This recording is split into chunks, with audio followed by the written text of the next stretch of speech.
Assistant Secretary for Public Relations for DHS, Tricia McLaughlin.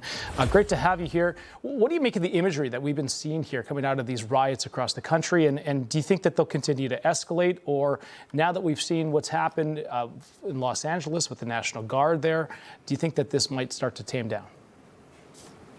Well, thank God President Trump had the foresight to call in the National Guard, to call in the Marines, to make sure that our law enforcement had the backing that they so need.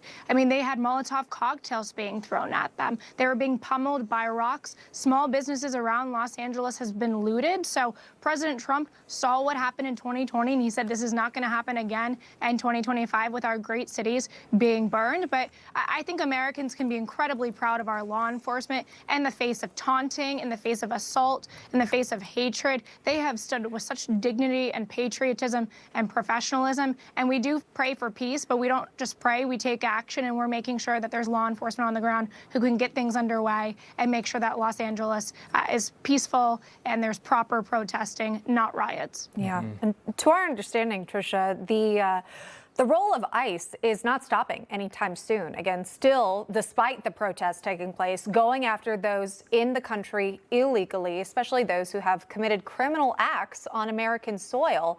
There has been some back and forth, though, from the administration, or at least what's been reported, about the location of where some of these immigration raids or focus might be, with President Trump somewhat sending mixed messages about those who work in the hotel sector or the agriculture sector, whether or not there would be exemptions for some of those raids. Could you clarify where DHS stands on the matter? Will those continue?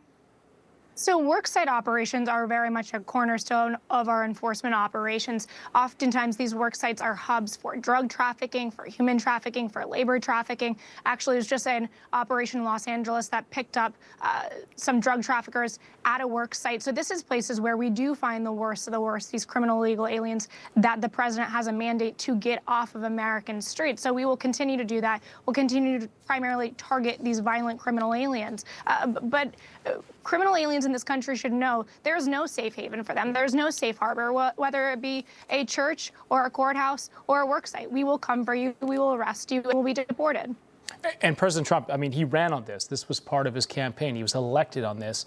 He also spoke out about this during the G7 when he was up in Canada about this is going to continue primarily in blue cities. So let's play that soundbite. You did a post last night where you said you want ICE to really target Democrats. Yeah, I want them to focus on the cities because the cities are where you really have what's called sanctuary cities, and that's where the people are. I look at New York, I look at Chicago. I mean, you got a really bad governor in Chicago and a bad mayor, but the governor's probably the worst in the country, Pritzker. But I look at how that city has been overrun by criminals, and you know, New York and L.A. Look at L.A. L.A. Those people weren't from L.A. They weren't from California, most of those people, many of those people. And So clearly, Los Angeles, California's had an immigration issue for a number of years, but we're really starting to see now that we're getting a lot of these illegals with criminal records out, and that was the mandate that President Trump was given. Also targeting New York and Chicago. How do you go about that?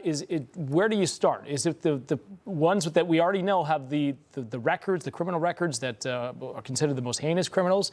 Is that where he starts in these sanctuary cities, blue cities?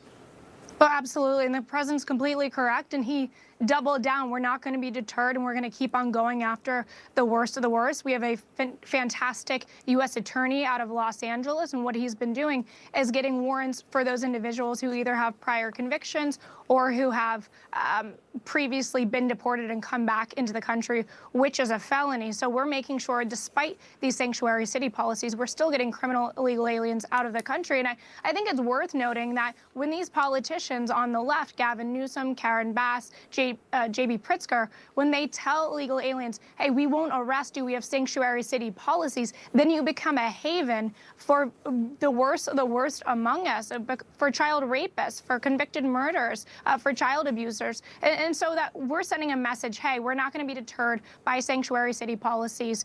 You can run, but you can't hide. We will find you. Information. Truth is freedom. is Newsmax.